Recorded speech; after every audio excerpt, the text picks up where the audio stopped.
Well, on this Military Spouse Appreciation Day, we salute military spouses who often serve behind the scenes. They say when someone serves, the whole family serves, right? But their sacrifices can come with real economic challenges. We're talking about frequent moves, gaps in employment, and limited access to childcare. It can make it really difficult to build stable careers.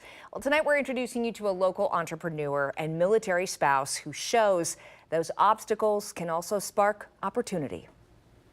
More than a dozen moves. As an Army spouse, that meant Lisa Bradley had to start over again and again. And I found how difficult it was to get employed as a military spouse. An uphill battle to stay in the workforce as her husband served. And that's what sparked an idea. So I met another military spouse that was going through those same struggles, and we said, you know what, instead of complaining about it, let's create a business model where we can employ other military spouses. And so our Riveter was born, inspired by Rosie the Riveter. Handbags assembled by military spouses all over the country, wherever they're stationed. Now on display in her Granville store. So why bags when you were deciding what you were going to do to start your own business? Why did it start as handbags? Yeah, so we need something that had a lot of parts and pieces. We get everything in these big totes like this. Erica Henson is one of the modern Rosies employed by our Riveter. I couldn't find a job as a nurse.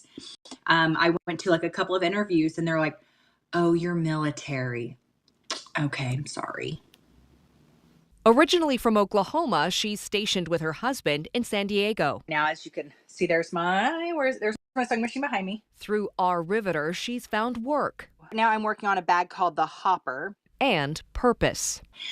I love to be able to see, this is where all of your pieces have been made. And it's really fun and exciting to show like it was all made by military spouses. You know, I think that it's all about transformations and women really having to re-identify themselves. And sometimes we see that as a failure, but really it's just a pivot point to getting you to where you're really supposed to be. From the roots of Rosie's assembling the tools of war, the modern Rosies continued that spirit in a different way, with much more than a bag.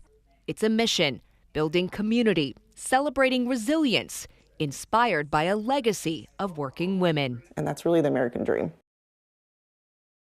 Now, you might recognize our Riveter from Shark Tank about 10 years ago. Right. More than 500 Riveters have been employed as part of this company.